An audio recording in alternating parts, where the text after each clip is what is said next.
Hi, everyone, and welcome to the WIM podcast. Women in Influencer Marketing is a first of its kind exclusive networking group made up of inspirational women. This podcast is where we explore influencer marketing and get real about women in business. Find us wherever you download podcasts, and of course, you can always find us at iamwim.com. That's iamwim.com. Welcome back, everyone. How are you guys today? I'm good. I'm in a good mood. I hope you guys are too. I'm excited to get into this week's episode. We've got a really good guest, Rachael Cihlar from Mavrck. So we have a lot in store for you guys, like so much this year. I don't even know where to begin, but I do want to mention that you should always keep an eye on our website, which is iamwim.com. That's iamwim.com. You can sign up for our newsletter. There's like a little sign up for our newsletter intake form at the bottom of the page. Of course, you can become a member and get all like the incredible member perks, but yeah, we have so much going on. We've got some virtual events coming up. We're leaning super heavily into our in-person events. And oh my gosh, the last ones were just incredible. We've had a New York event in 2022, and then we've had LA and then New York again already in 23. So more of that and more to be announced soon. Definitely want to put on your radar our Best in Influencer Tech event. We've hosted this event now, oh my gosh, I think like 6 or 7 times. I've actually lost track if I'm being honest. It's an incredible event because, first of all, it's completely free. So that's fun. And it's also an opportunity for you to just like amp up your tech, the tech at your company, because to be a successful influencer marketer, you've got to use tech. And to be like a rock star influencer marketer, you should be using really effective technology. So we have an incredible event that will have our sponsors come and demo their latest and greatest product offerings for you, because you might be using a tool currently and wondering, best thing for me, is there better? And I see those questions come in constantly in our Facebook group, in our Slack community. And we did this event years ago, the first one, the very, very beginning of the pandemic. And it's one of our most attended events. So if you guys keep coming, we will keep hosting this event. So we're hosting it again March 28th. It's going to be brilliant. I know you're going to enjoy it. We've got particularly good sponsors this year. And I really look forward to hearing from them and just like learning about all the cool advancements in terms of influencer tech. So keep an eye out for that. So today's guest is none other than Rachael Cihlar, who is the VP of Mavrck's Influencer Marketing Center of Excellence, with over 10 years of experience in the influencer and social media industry. She was such a great guest, guys. You guys are really going to enjoy hearing from her. She leads content marketing and thought leadership at Mavrck, which is really cool. Basically, she creates resources, best practices, and custom strategies for customers growing their influencer marketing practice. And prior to Mavrck, she led social strategy at agencies and other ad tech and influencer marketing software companies, all in Colorado. She's a graduate of Clemson University, which is cool, and currently lives in Boulder, Colorado with her family. I think you're going to enjoy this one, guys. So without further ado, enjoy my conversation with Rachael.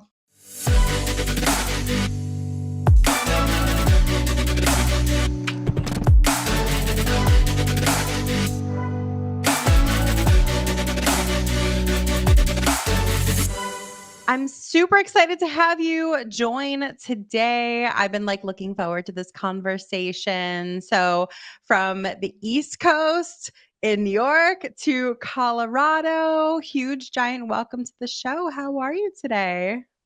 Hi, thank you for having me. I'm so excited to be here too and to talk with another influencer marketing veteran and talk about the industry and all the things that encompass it. Totally. We're going to do all of that today. I'm very excited. And I know you've been in the industry for quite a while. So, not to age us both, but like we've seen a lot and we're going to talk about it all today. We're seasoned, like a fine wine.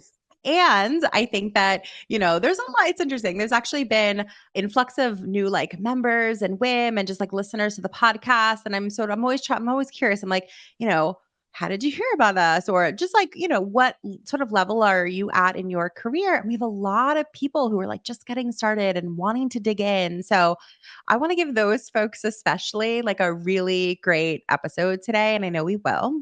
I think a perfect place to start is let's hear a little bit about your influencer marketing journey, your professional journey, how you get started, and how did you get into influencer marketing in the first place? Yeah, it's funny that you mention all the new people who are entering the industry, and I can't tell you how many LinkedIn messages I get from like rising seniors in college who are like, "How do you start in this industry? I'm so interested in Maverick and what you do. Like, are you hiring?" And so it's so funny to me that that is a career path that people want to take because when I graduated college, not to date myself, it was not as much of a thing. And so I started in influencer marketing, which at the time was called blogger programs. I'm sure that you remember. Back in 2012, I was working in the startup community. I live in Boulder, Colorado, and I was working in the startup community, and someone recommended this company called BlogFrog. And I was like, what do they do? Like BlogFrog, what a funny name. And it turns out they were kind of the start of this influencer marketing industry and creating technology to allow brands to work with influencers or really bloggers at that time. And I heard it was a great company and I was already working in kind of the content and social space. And so I decided to move over there and be customer facing. And so I started working on, blogger programs where we would work with anywhere from 25 to like 50 bloggers at a time on sponsored content, primarily living on blog posts. And really from there, I was at that company. BlogFrog became Tap Influence. I was there for about 5 years and worked with so many different brands and just really found that I loved the industry because of this ability to work with real people, small businesses, these creators, and to also have this blend of kind of technology and creative where you're using technology to really inform you of how to streamline the way that you work with these creators, how to make really informed decisions using data, how to report on the efficacy of these programs, and then the creative part, which was working with these influencers who would come up with these amazing ideas and really see that content come to life. And so I worked there for about 5 years, as I mentioned, and then moved on to an agency where I was still running influencer programs for big brands combined with events. And that was really fun. We got to do some amazing content opportunities with creators. We took them to like all women motorcycle rallies, which was crazy. And we had them make amazing content. And then, did a road trip with a bunch of creators to a music festival. And so through all of that, found that I wanted to move back into the technology space and came back to Mavrck. So I've been at Mavrck now for almost 4 years and another influencer marketing software company. And again, really enjoy that fusion of technology and creativity and working with creators. And so it's been a great place for me. Have moved from the customer facing side to more of the marketing side now. But I just love this industry. I think that it's been so fun to really see it mature and grow over the last 10 plus years and to be part of that journey and to really bring new people into it. This evolution from blogger programs to like social media today and TikTok and the explosion of new channels has just been so exciting and it's always changing. So it's something that keeps me on my toes, which is, I think, why I love it so much and why so many people want to be involved in the industry. Definitely. And we're going to talk about all of that because I want to definitely get into some TikTok. You guys are a TikTok Yeah. partner, which I think is really exciting.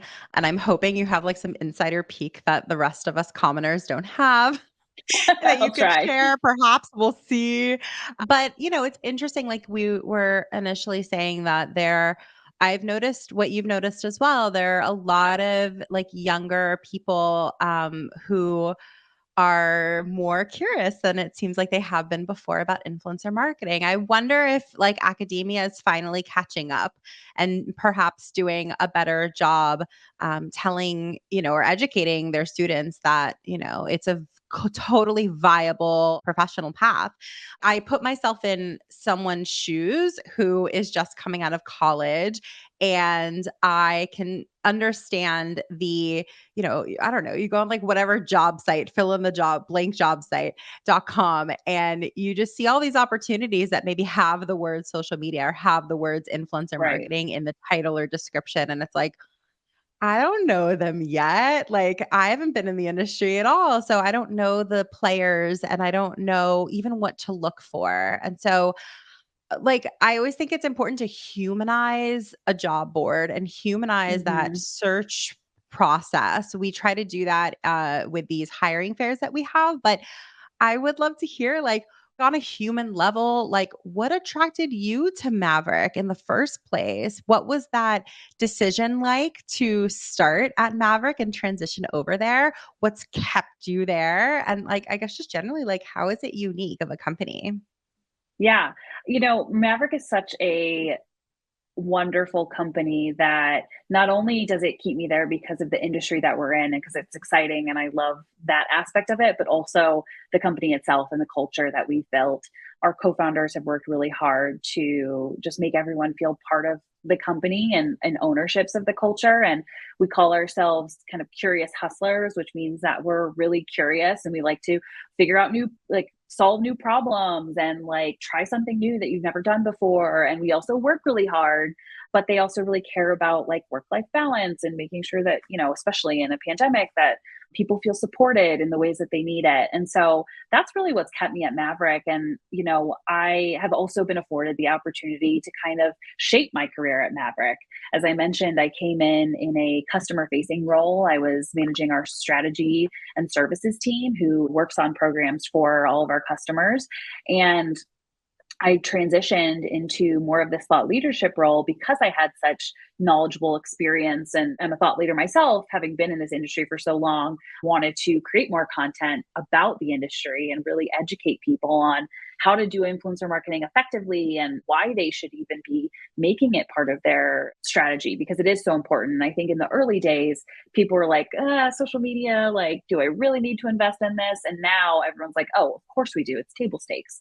And so I've enjoyed having that ability and the flexibility at Mavrck to kind of change my career and still grow within the organization. And they've made that possible. And I know that there's several other folks at Mavrck who have done the same, who have started in one position on one team and moved to something else because they saw a need, saw how it would help our customers, our industry. So that's been really fun. And I feel really grateful for that opportunity. And I think on the whole, it's interesting talking about people coming out of college or, wanting to start their careers in influencer marketing. For me, I see it from both the aspect of nowadays students are finding ways to become creators themselves. So maybe they are pursuing, a degree in something completely unrelated, but on the side, they have this really successful Instagram or TikTok where they have built their own following and are creating content. And so they're like, oh, maybe I could do this full time or at least part time and kind of have this side gig that I'm really passionate about. Or they're saying, how can I transition this interest that I have in this community that I built in influencer marketing and really turn it into a job? And so I love seeing that it can become a career path, whether you're on the brand side or on the creator side, or someone like Mavrck who helps both sides. Because we do get a lot of kids who start, kids, they're adults who start out and they're like, I don't know anything about how to do influencer marketing, but I just know that I've been influenced. I know that it works. And so I want to work for a company like Mavrck. And, we even created an influencer marketing certification called Influence University, where if you don't know anything about the industry and you want to get started or just learn more about it, you can take this certification and learn how to do it effectively from the brand standpoint and how to kind of achieve your goals, how to outline what goals you want to achieve, how to create and structure programs that achieve those goals, how to find the right creator persona to work with, how to brief them so that you give them enough information, but not too much so that they can still be creative with the content that they're making for the brand. And we found that so many college students have taken this course because it helps them understand, oh, here's what maybe my job would look like if I worked for a company like Mavrck or if I went into the influencer marketing industry. So it's been fun to see that evolution. And, I love how Mavrck, we hire so many new grads, but also people who are making career pivots just because they find this industry interesting. We have a ton of creators on staff, people who do this, on the side or, kind of have full-time jobs doing both Mavrck and being a creator. So I love that we're just infiltrated with people who love the industry and are really passionate about it. And I think that's what makes the company so fun to work at and really fulfilling too as a career. Yeah, that's so cool to hear. It's an interesting topic that you brought up actually, like that being like if the person who is working influencer marketing, like if that's even their sole job, if that's like even their only job, like Mhm. maybe they are doing this on the side or they're freelancing in this and I don't know, maybe they're also a creator as Yep. well and maybe they work on the other side, like on both sides of the table. And I have definitely been privy to some like controversial conversations about that where people have some really strong opinions, like be on one side or the other, even like transparently, even in whim. I think that a lot of the people who work on like the agency or brand side sort of Hmm. appreciate having like a quote unquote safe space to be able to like just be very transparent in Hmm. without like feeling uncomfortable or like you're gonna hurt the feelings of a creator or they just feel as if Sure. they can't speak as plainly, maybe, perhaps. I don't Sure. know. I'm putting words in their mouths. But I just think it's an interesting topic that you bring up, and I'd love to hear your opinion on it because I think that we're in a different world than we were 10, 20, 30 for sure years ago, Yeah. where people were like, stay the path or, stay in a job for 30 years. Like that literally just Right. never happens anymore. And so I think that it could be really interesting. I'm obviously revealing what I think, but it could be really refreshing to see more acceptance of people architecting a professional journey that works for them, even if it Yep. doesn't necessarily work for you, and just keeping an open mind about that. But I'm curious, like, do you see a lot of people who sort of play both sides? And like, if so, how have you observed that they navigate that? Have you noticed any struggles or anything? Well, I think that there's natural struggles of like wearing your creator hat or your brand hat and thinking like, what's the best outcome for me in that position? But when you kind of try and wear both hats, you can hopefully come up with the best outcome for all parties. And so I think it's an advantage. It really gives you that insight, and especially at Maverick, to kind of both empathize and work with creators on maybe challenging situations or short timelines or whatever things come up that are natural in a creator campaign, or if you're on the brand side, to really help them understand that side of the equation. And like, you're working with people, it's not just like robots and just coming up with this piece of content at the end. Like, these are people who have created these small businesses, who are putting their heart and soul into content creation. And so we should treat them with respect on both sides. And so I think it humanizes those interactions, because at the end of the day, like, yes, we are a technology company, but we're enabling like that creativity and those human interactions, which then translates into real authentic human interactions between the content that a creator makes and what their audience interprets and how they engage with that.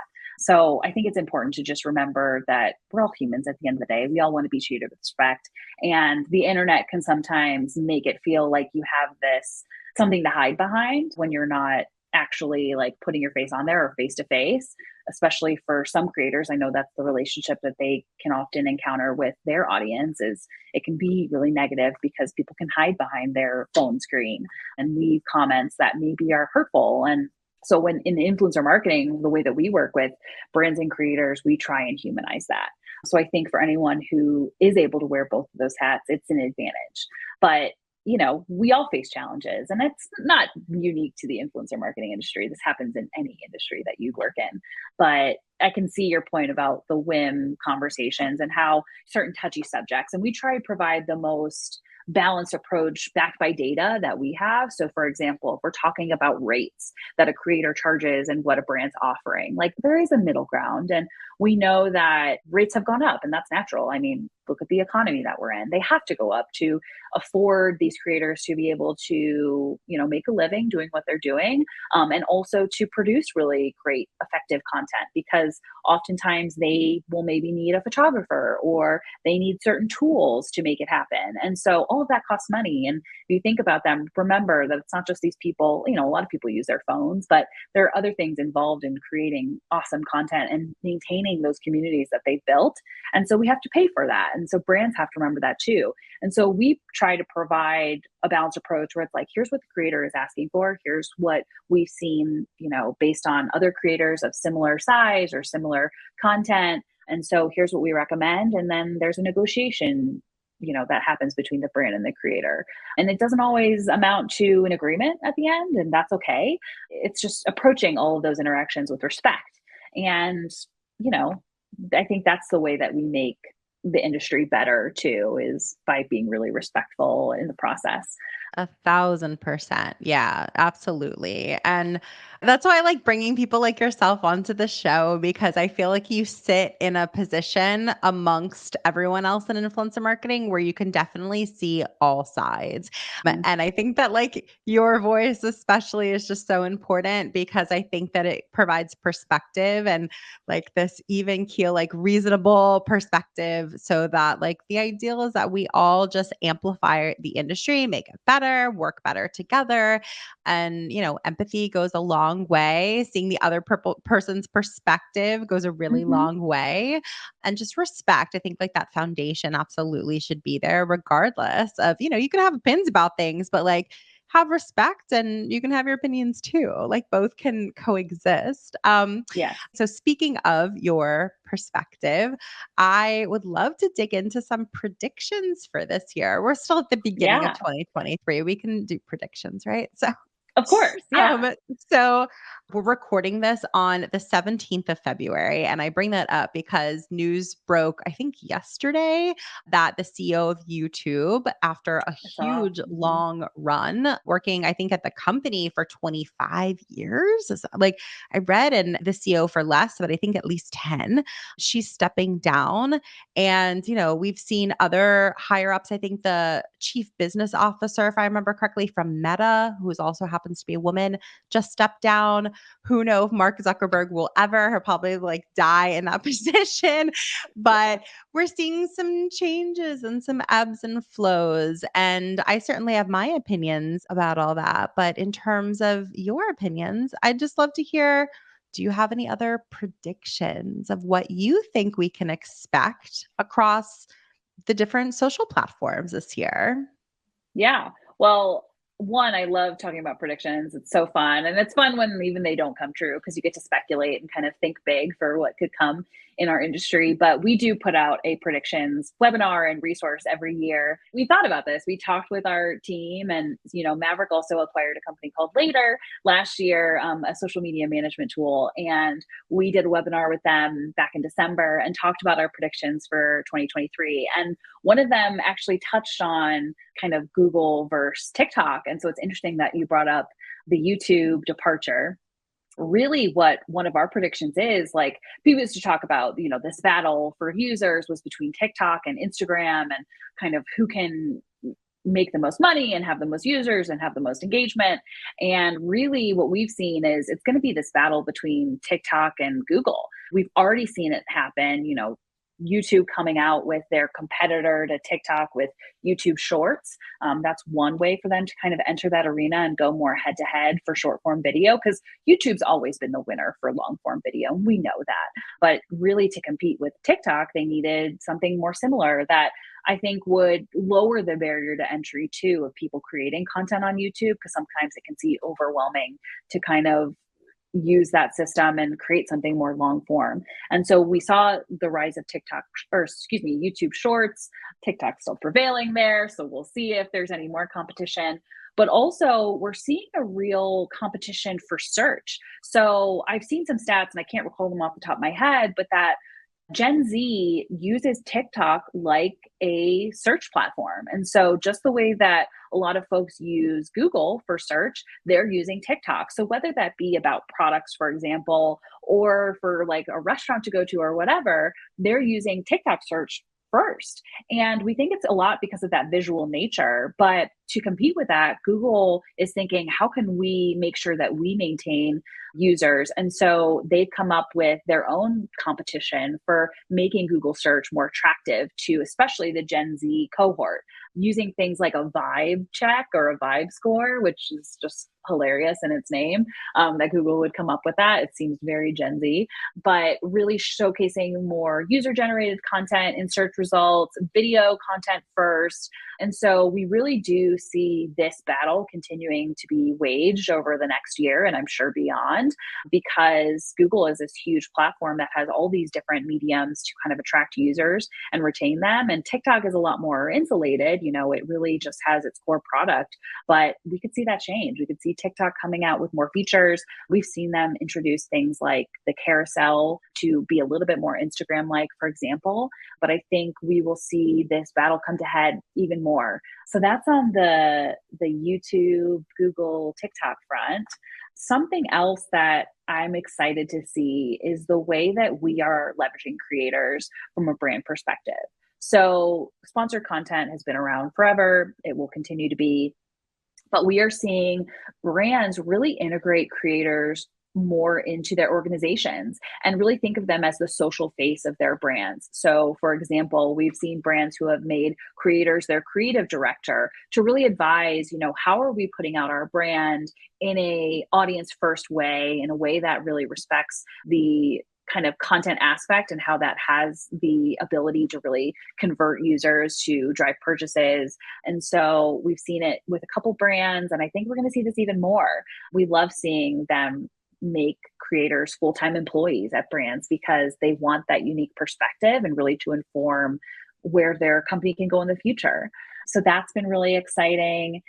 And then, on the reverse side of that, these creators are becoming bigger brands themselves. So I think with a lot of the original creators, kind of the bloggers back in the day, they're like, how can I maintain this momentum that I've had over the last years and building my presence as an influencer and maybe translate that into becoming a bigger brand? And so they are coming up with their own product lines. We've seen Emily Schumann from Cupcakes and Cashmere just came out with a candle line, for example, or Amber Fillerup. She has so many different product lines, including Barefoot Blonde Hair and Day Hair Care. And so these creators are finding ways to be brands themselves and to parlay their influence into that and everything that they've learned about their audience, about content creation, and take the best parts of that to formulate new brands. And so I love seeing that aspect of our industry kind of change and grow too. And I think that's where we're going to see a lot of momentum this year and beyond. So, as you guys know, the social media landscape is constantly changing. And with over 50 million creators out there, relying on traditional agencies or manually discovering and managing talent can be both ineffective and time consuming, drastically reducing the overall impact of your campaigns.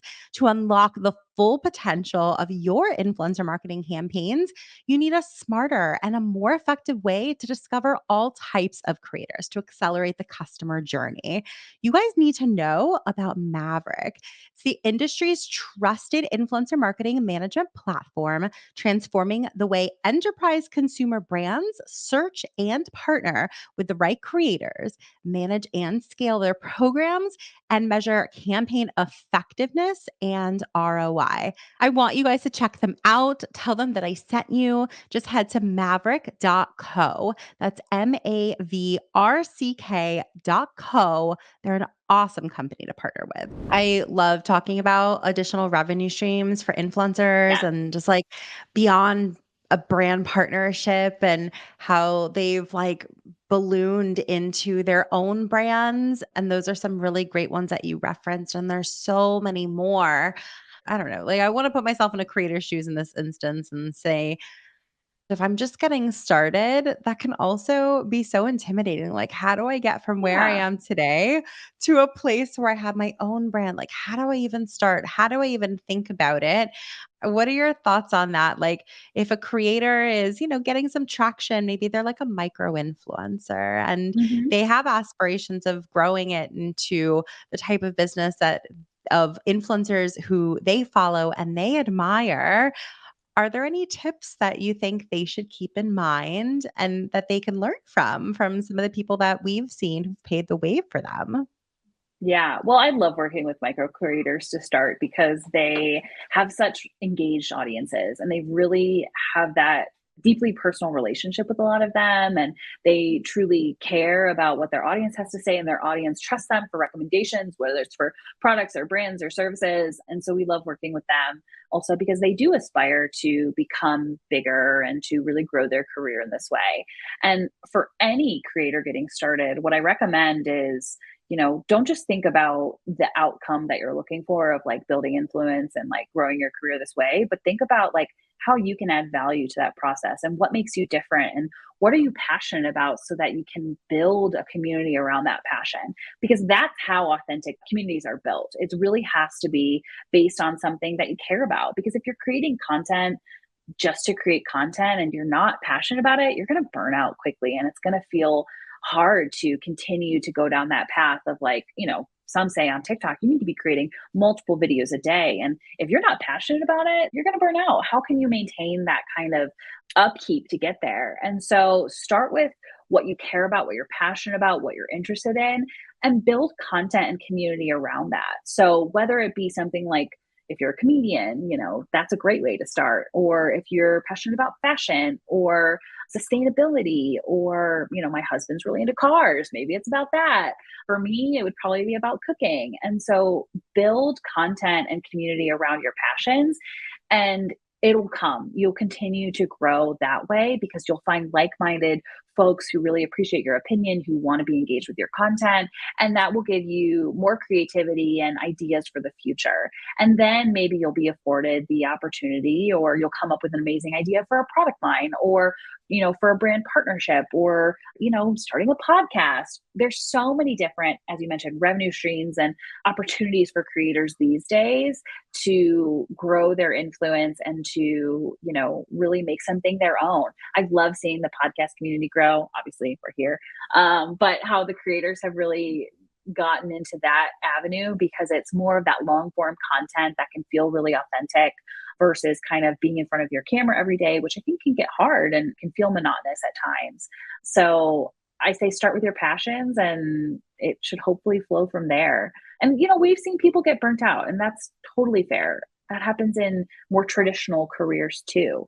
And so, taking the time to recharge, to set boundaries, I think is also important for a creator, because it's expected that you're always on. But I've seen a lot of creators who have set boundaries where maybe they're off their phone completely for the weekends or for certain days. They only post content on a schedule. We have seen a little bit of this episodic approach to content, where creators, especially with podcasts, are saying new season drops now and you can expect content every Wednesday from now for the next 12 weeks, and then we take a break.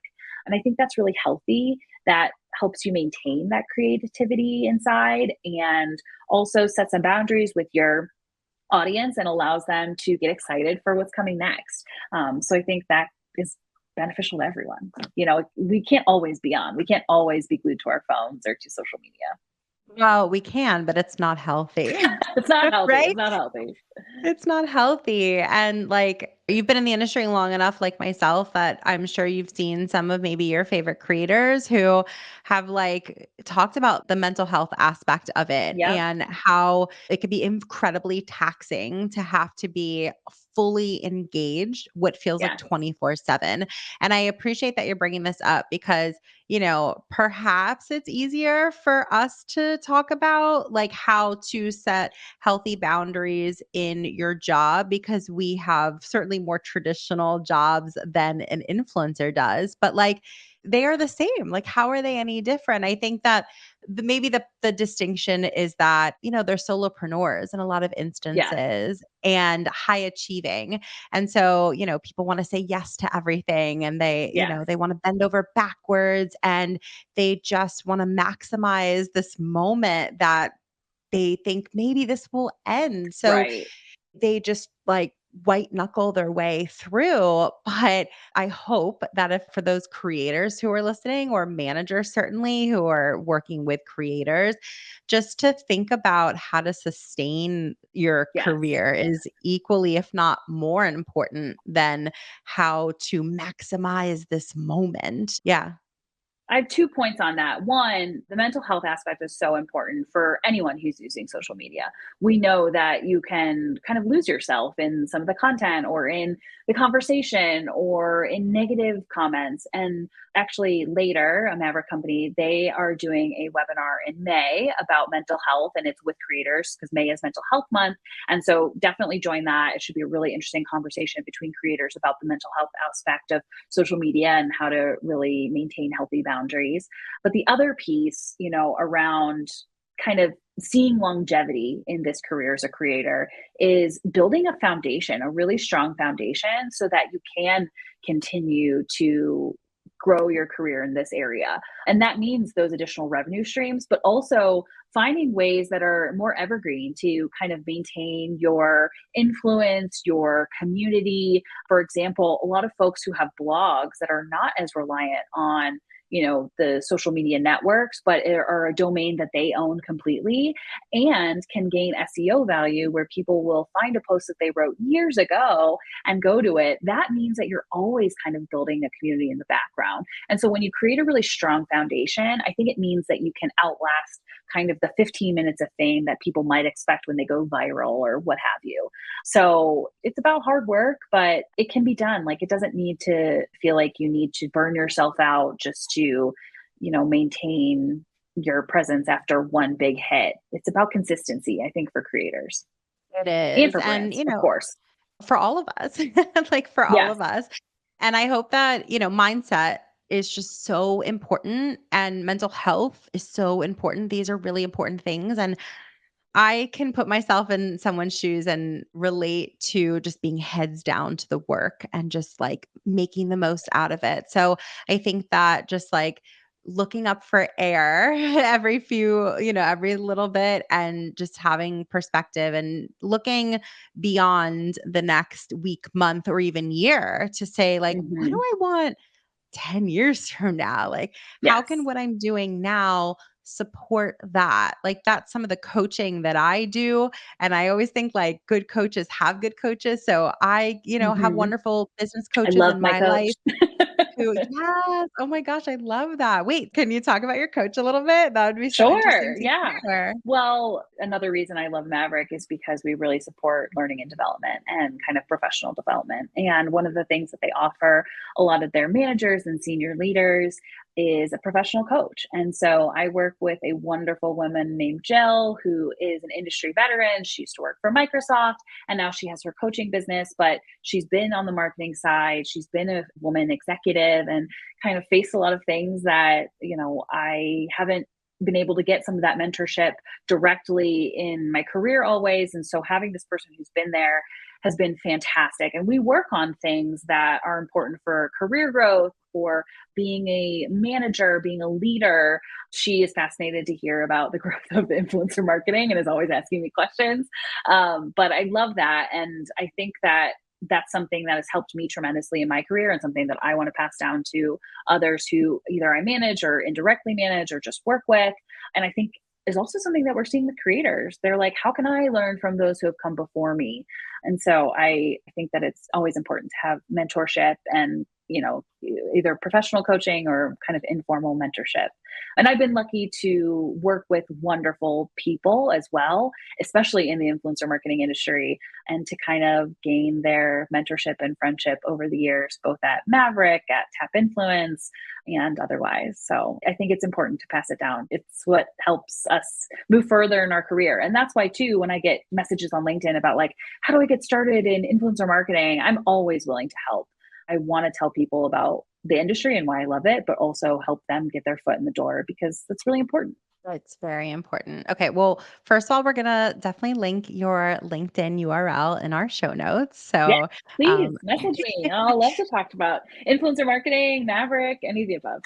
right, so we're definitely gonna do that. So for anyone who wants to reach out, take a peek at our show notes. Coaching, it's not talked about enough. So I love that you are like an advocate for it. You do it, you live it, you breathe it. Like, can you give us a teeny peek behind the curtain in terms of Sure. what that's looked like for you for somebody who's never experienced it before? Like when I think of coaching and the moments that are so memorable and the reason why I continue to invest in it is like A, it's an investment in myself, which feels so empowering, but B, like if you find someone that you really trust and respect and is so helpful and really like knows the art of coaching, it could just unlock so many things. And just having that like Oprah moment, that aha Yeah. moment, like can feel so powerful. Like, what has it been like for you in your sessions and experiences?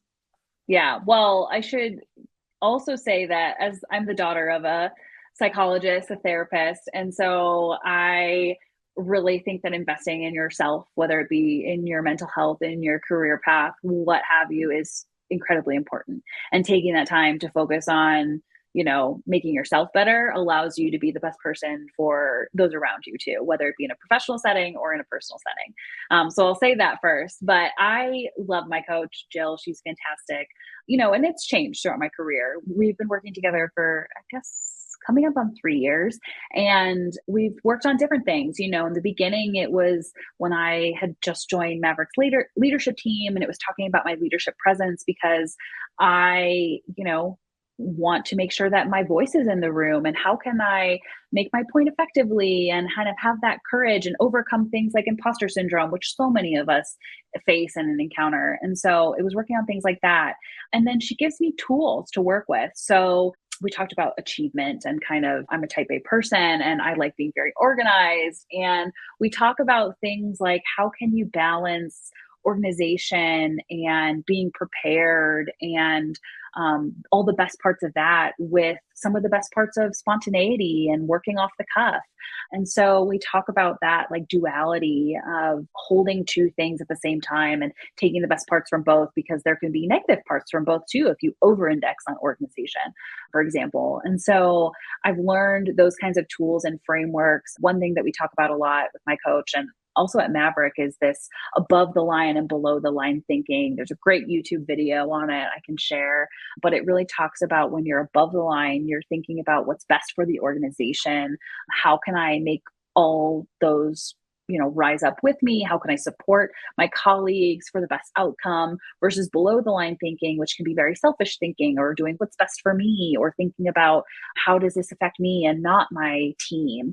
And so I love those kinds of tools that really help frame a situation that you might encounter at work. And you find yourself, in a tailspin of like, just I'm thinking negatively right now.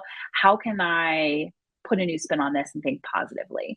And really what's going to be best for my organization, for all parties involved. And so those kinds of tools are really great and have come from my coach and also can be found online. There's a million YouTube videos, podcasts, if you listen to Brene Brown, all these different tools that can help you to really give you the tools that you need at work to show up the best way you want to and to really help further your career.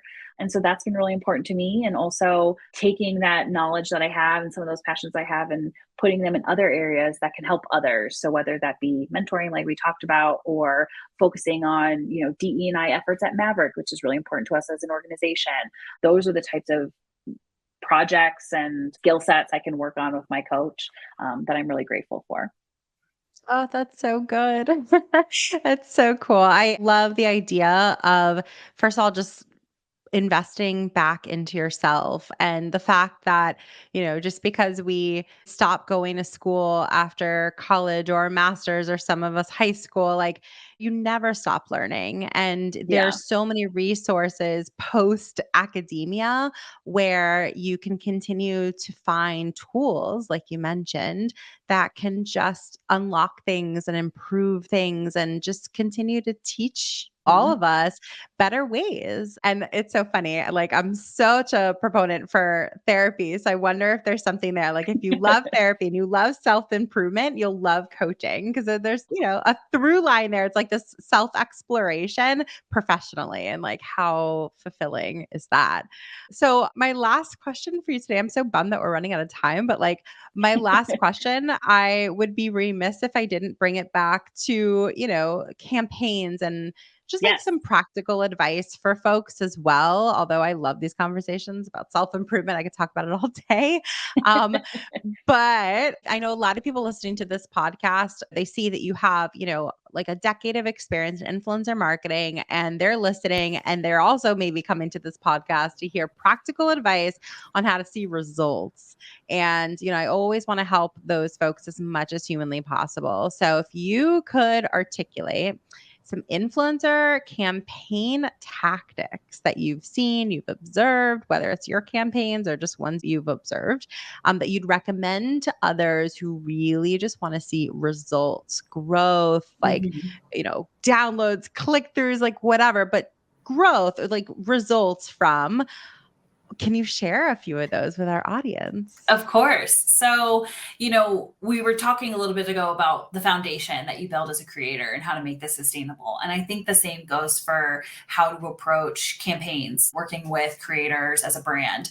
And it's not just about these one off campaigns where it's a flash in the pan, you get a lot of views, engagements, maybe you get some clicks, conversions, but you don't really see sustained results. And so it's about building a foundation and what we call always on approach to influencer marketing, making it a real program and strategy that you deploy. That's not just a one off activation, because when we find you build this foundation of influencer marketing where you have trusted partners and creators that you work with often. So, using things like an ambassador program, for example, and you work with these creators maybe every month, then you're creating this consistent lift of new content being created about your brand.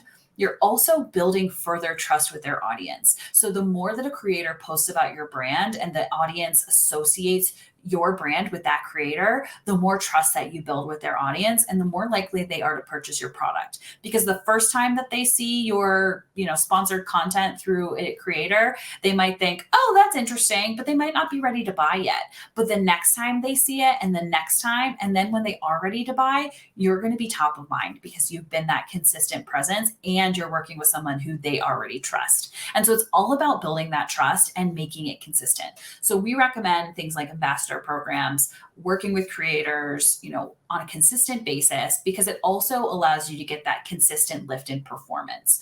And so then you're going to know where to optimize, which creators are working best for your brand based on what they're good at, how to really maximize your budget and really what you have available to you to see down to, the creators that are driving the most clicks or the most conversions or just generating for you the most brand awareness, and how to create that approach that really takes all the best parts of creator content and makes them work for your brand. So the other thing that we find works is not just thinking of influencer marketing as a top of funnel activity, but how can you leverage creator content through the full funnel and through the entire customer journey? So that means taking that creator content and repurposing it, putting it on your product pages so that when people go to a product page, they see, "Oh, I recognize that creator. Like, that's a real person using this product or wearing those clothes. I'm maybe a little bit more influenced to buy." Using creators for ratings and reviews. That's something that we do at Mavrck, where if you're asking them to create content, you can also ask them to leave a review because they've had that chance to actually use your product. And of course, it's disclosed, so people know that they were, compensated, but it is still an honest review where you're seeing how they leverage that. And then it shows up on those product pages, which we know helps people convert when they see 5-star reviews.